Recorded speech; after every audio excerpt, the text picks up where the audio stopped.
the editing of the pre-mRNA that's made. So this is just a review of what transcription looks like. You start well before the gene, remember at the promoter. The promoter is usually a sequence of thymines and adenines that we call the TATA box. You'll start there, and then only one side of the template strand is read. The 3' to 5' side of the template strand is read because RNA polymerase has the same quirkiness as DNA polymerase. It can only read 3 to 5. So that chain will be made here by RNA polymerase simply attaching complementary nucleotides. As soon as the RNA polymerase moves past, the DNA double helix zips back up. RNA polymerase knows it's reached the end when it hits a region of the coding or of the gene, the template, called the terminator sequence. That's when it knows it's done. And then the mRNA, the pre-mRNA strand, falls off. So there we had initiation, elongation, and termination. Done. So that's transcription.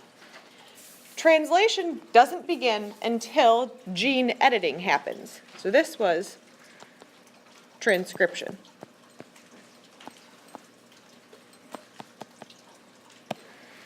Translation starts once editing is done. And we said that editing involves putting on a cap of our inverted guanine. Wow, guanine now starts with a Q. Recovered. A tail made of many adenines, our poly A tail, and then we splice. And splicing means cutting out the introns and keeping the exons.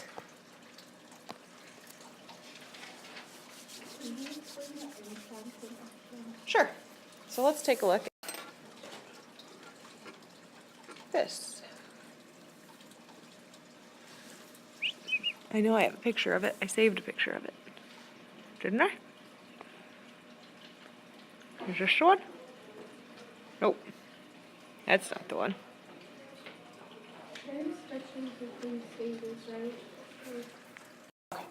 So as you look at it, you'll notice there's a couple things. One, on this diagram, we've labeled the cap at the 5' end and the tail at the 3' end, because think about our DNA. Our DNA was 3' to 5'. That's how we read it, right? And just like in DNA, when you make your new RNA strand, it's going to be anti-parallel to the original. So it's going to be the opposite. So the cap gets added to the 5' end, and the tail gets added to the 3' end.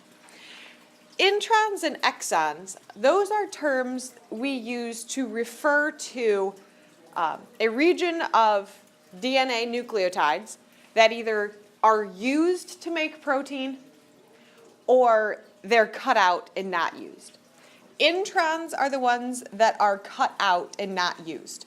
So they're the ones that do not code for protein, so we snip them out. Exons are the ones that we keep. And I know that's counterintuitive. You want it to be the opposite. You're like, X should be the one we get rid of. Well, X marks the spot. That's the one we keep. So what is it, if it doesn't code for a protein, what does it code for? Interestingly enough, you know how I said that whole central dogma of biology thing is oversimplified? It turns out that there are multiple ways to edit the same gene. And sometimes we cut out an intron, and sometimes we don't. And it changes the product that gets made.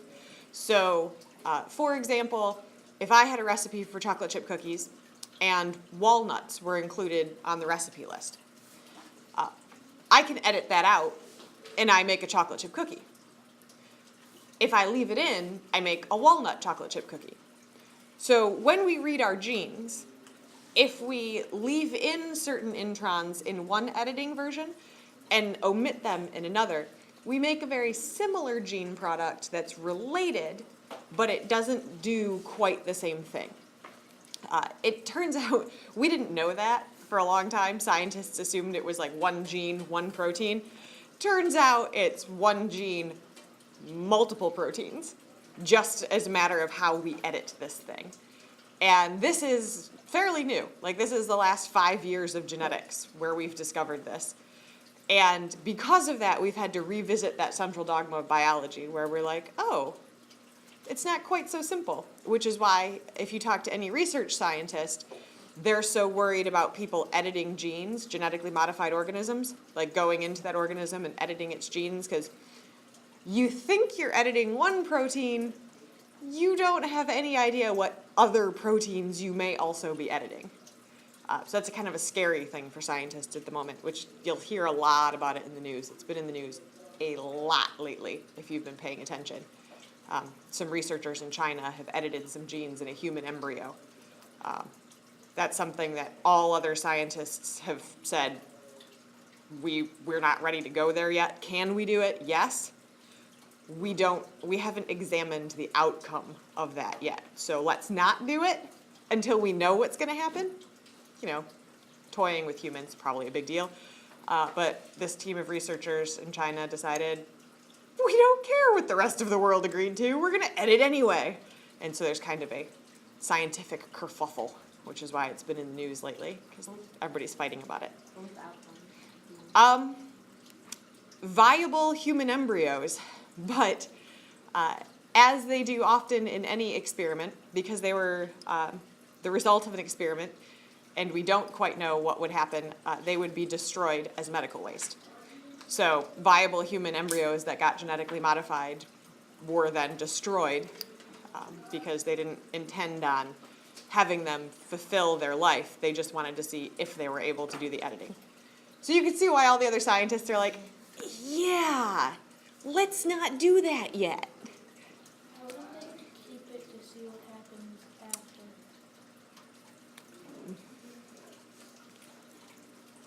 I don't know. There's a lot I have a very big problem with in that whole thing. I find it fairly, it's a little disturbing. For those of you who've seen the movie Gattaca, it should make you think very Gattaca. So, if it would have been like, A human? what have been? Had they implanted it into an available uterus, that would have been a human being. Well, technically it was a human being. It just would have grown into a human being. Could have gotten murdered? Yes. It happens all the time. It is one of the moral objections the Catholic Church has to that particular process.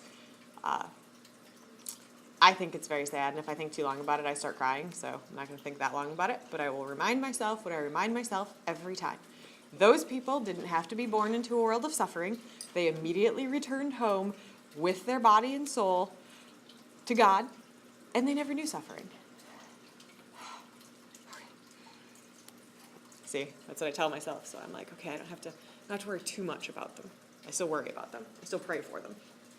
But, you know, I really worry about the ones who get frozen rather than, like, destroyed right away, because they're not dead, they're just frozen, right? What happens? But wouldn't you die if you were that cold? Well, they freeze the embryos. They freeze fertilized embryos. And, like, just leave them in a suspended state as, like, 4 cells. And stick them in the freezer and wait for mom and dad to decide, yes, we want them, or no, we don't.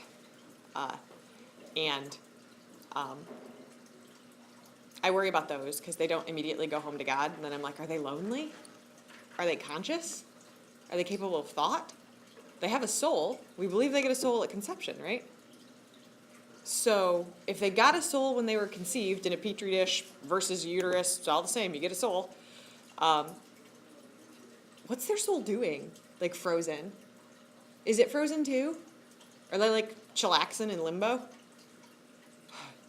It really bothers me, so I asked a priest once. Did you call a priest about your guardian angel? Yes, as a matter of fact, that same priest answered this question, and it was very helpful. He assured me that while I believe my guardian angel keeps me company in my times of need, because I do, I talk to my guardian angel all the time, poor guy. Well, it's not a guy, poor it. I talk to my guardian angel all the time, and he's like, just remember, They have a guardian angel too, and it's there to protect them. I was like, oh, okay. As long as they've got somebody with them, they're not alone. I'm okay with that. So then the guardian angel has its guardian angel, if Well, do angels get guardian angels? Because angels, remember, are a different species altogether. And they come into being, like your guardian angel came into being when you came into being. Oh, that's harder. That's so much harder than gene editing. That's way harder than gene editing. Let's be honest. This is easy compared to thinking about all of that. And that, kids, is why I don't teach theology, because that's harder than this. Was that all on the recording? Yeah, absolutely. We're a Catholic school. I'm allowed to say all that. And I'm allowed to let your parents know that I said all that. That's the cool part. That's why I work here. Because I can say God and guardian angel, and they can't stop me. the first day teaching, did you like go out the window and like scream God? No. Did I contemplate it a few times? Of course.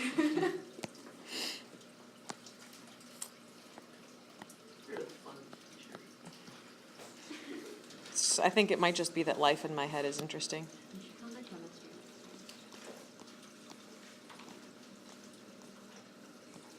You'll notice I'm writing letters in all of these, and of course I've chosen the least visible letters possible.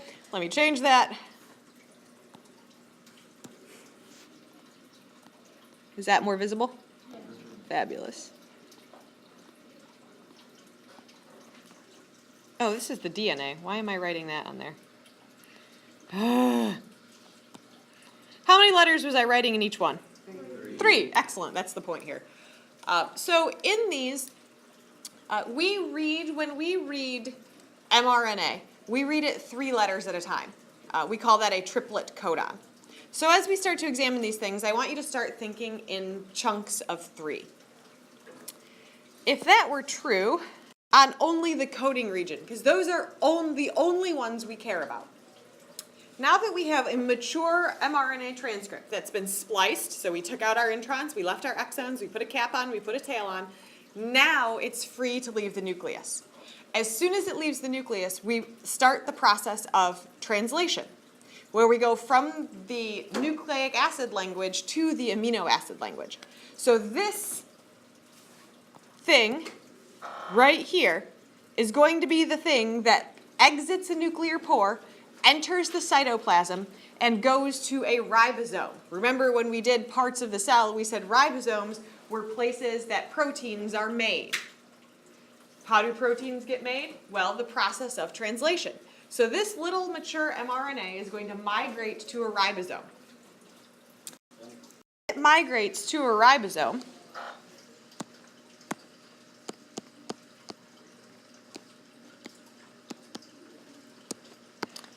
That's when we start this process. It's going to begin with dun, dun, dun, dun, initiation.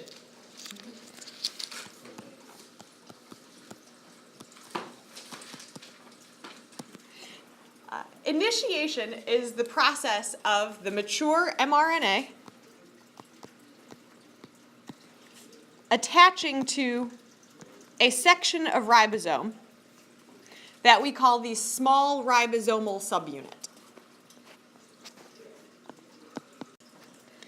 So mRNA attaches to the small ribosomal subunit.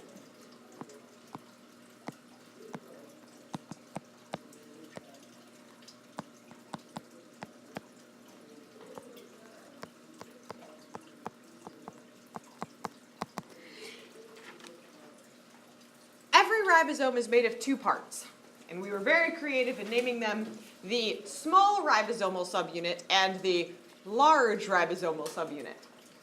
The difference between the 2 parts is the number of rRNA nucleotides that it's made out of. You'll notice I just said rRNA. Ribosomes are made out of that second type of RNA, ribosomal RNA. That's why it has its name. So our mature mRNA transcript joins with a small ribosomal subunit, and then a large ribosomal subunit is going to join. And I think I have a picture of this. Oh, no, not a new one. Cancel. It's an existing photo. The mature mRNA is the exon, right? Mm-hmm.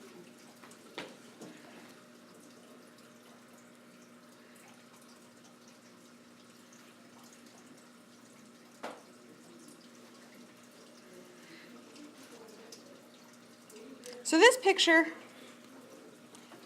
right here represents initiation. There's my small ribosomal subunit, that small little piece, and here's my mature mRNA. It attaches right there to our little small ribosomal subunit at the bottom. And the first transfer RNA enters the picture. So tRNA comes into play here. That tRNA matches with a very specific region on the mRNA. Every tRNA reads 3 letters at a time. So it looks at the mRNA strand and it looks at the first 3 letters. And the first 3 letters on every mRNA strand will be AUG. We call that the start codon. So our small ribosomal subunit aligns at the start codon. And if you're in the process of initiation, starting at the start codon seems like a good place to start, right? So we have our small ribosomal subunit aligned at my start codon, and the first transfer RNA, this thing right here, reads our first start codon. What 3 letters was our start codon? AUG. And on the end of it is an anti-codon. That's how it matches. It just has a complementary base on the bottom. So if it's A here, what will be on the other side? U. And if it's U, then A. And then if it's G, it's C. So on the bottom of every transfer RNA is what we call an anti-codon that fits like a perfect lock and key to our codon. That's how it knows it fits. If something else, it's like if I gave you my keys to the room and told you you could come unlock it, but there's a bundle of keys, how would you know which one to use? You'd use the one that fits, right? You'd go through and be like, oh, it's not that one. Oh, it's not that one. Oh, it's not that one. Until you finally found the one that fit perfectly. When you find the one that fits perfectly, you can open the door and move on.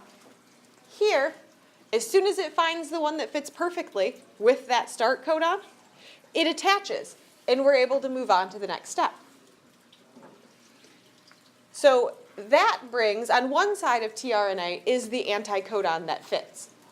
On the other side is an amino acid. That's how we start making an amino acid chain.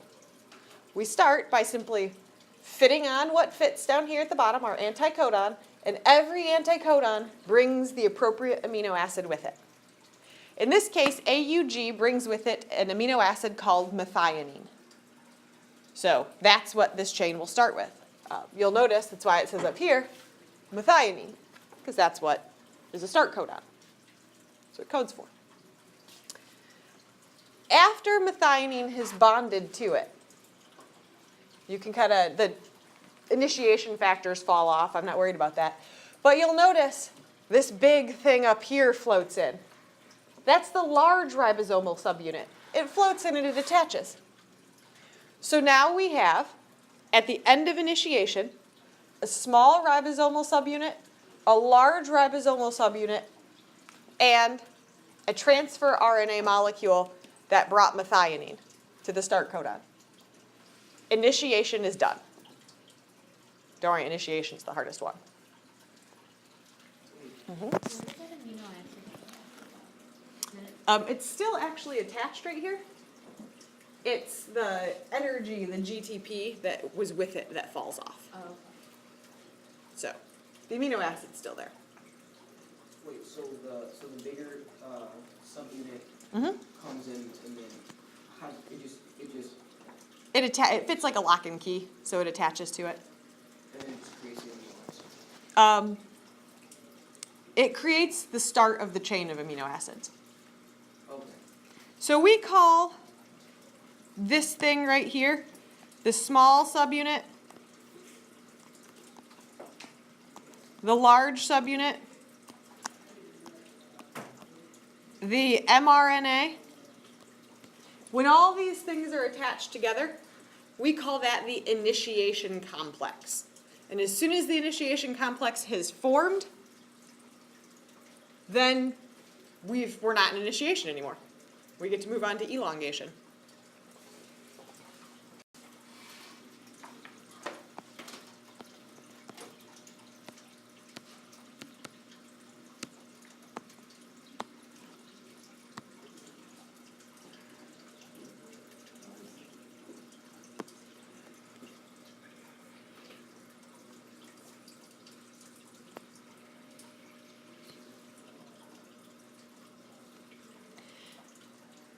So in elongation,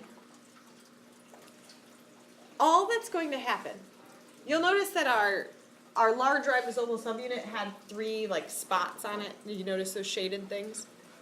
And our start codon started in the middle shaded thing when it bonded in that previous picture. We label each of those shaded things E site, P site, and A site. So there's 3 different sites. All that happens is this mRNA is going to slide through our ribosome. It's going to get pulled through it 3 letters at a time. So what was at the P site initially is going to move into the E site. And then what was at the A site is going to move into the P site. And we just keep moving down 3 at a time. The next codon is red with its matching anticodon. That's going to bring the complementary amino acid, the one that goes with it. A peptide bond is going to form here. Why is it a peptide bond? What 2 things am I joining? Here and here. I'm going from the language of nucleic acid to the language of protein, right? And proteins are made out of what monomer? Amino acids. And what bond forms between 2 amino acids? A peptide bond. So on this end, we have hydrogen bonds forming between our complementary bases. And up here at the top, we have peptide bonds forming right there. That makes a polypeptide. And a polypeptide is just a fancy name for protein. That's what's growing at the end up there. We call this stage elongation because our polypeptide is getting longer. This is just going to continue down the chain, 3 letters at a time. It just keeps on going, keeps on going, keeps on going, 3 letters at a time. Reads the codon, matches it perfectly with the anticodon, and then at the top of that, there's our amino acid, and it keeps going until, guess what the last phase is called?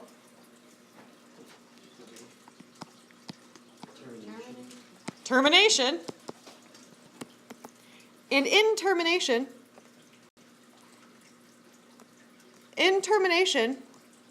it's when a stop codon is found.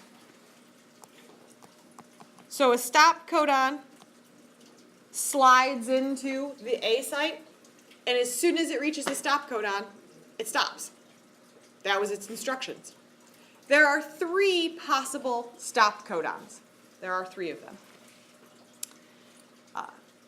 I am not going to make you memorize those because there is a chart that helps us figure out what amino acid goes where. That chart looks like this. Hey, where'd my chart go? Oh, there it is. Ah, found it. Don't worry, this is way easier than it looks. Not only is this way easier than it looks, you're given this exact image on your test. So there's no need for you to memorize what codon goes with what because they're all up here. So we're going to give this a practice with a mRNA strand. This, by the way, this table is the codon triplet table. We call it the genetic code. So, genetic code you use with codons. You got that? Genetic code codons.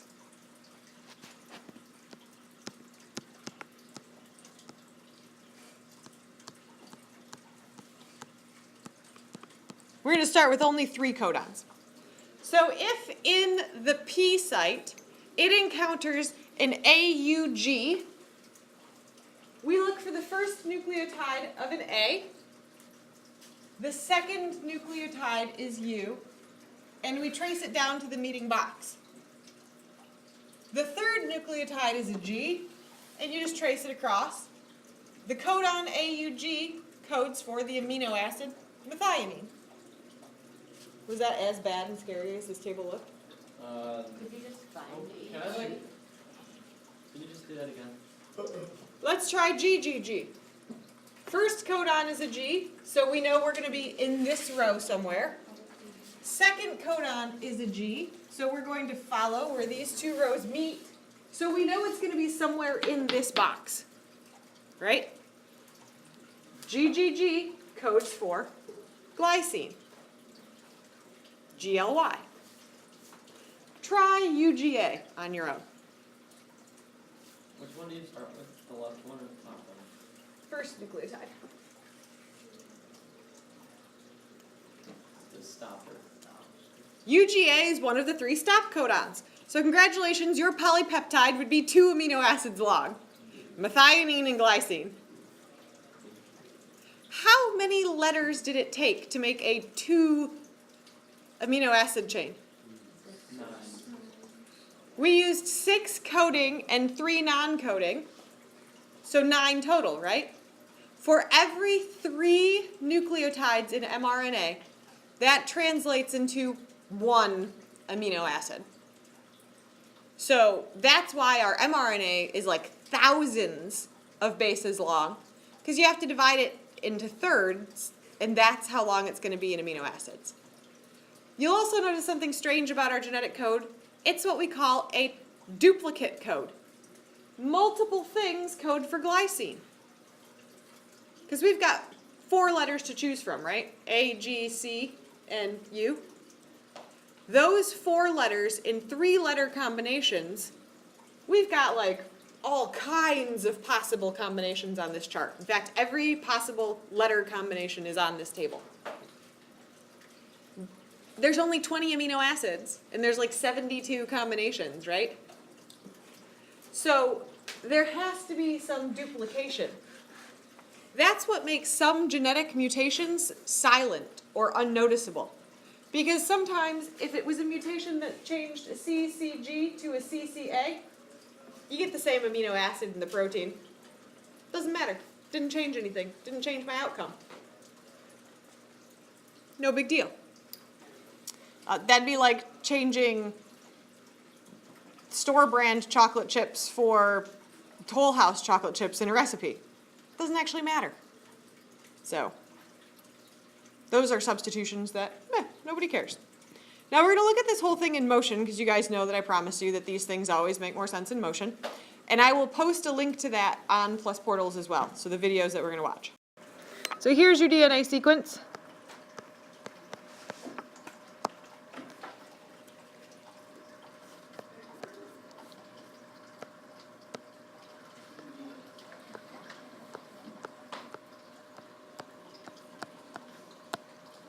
Your job is to transcribe that into messenger RNA. Those are codons, right? You'll notice when I do this for you, I try to group them 3 letters at a time so you can see a codon, and another codon. So you're going to make the mRNA codons, the complementary tRNA anticodons, and the amino acids. Keeping in mind that when you write the amino acids, you only need to write the first 3 letters, or the 3-letter abbreviation. So once you write down my DNA strand here, I'm going to switch back to the slide with the codon chart on it, so you can actually like read the codons. So write down that DNA sequence, and then we'll switch to our codon chart. Hey, are you going to use the mRNA strand on the codon chart or the tRNA strand? Which one goes with the genetic code? This strand or this one? The codon chart is the mRNA codons.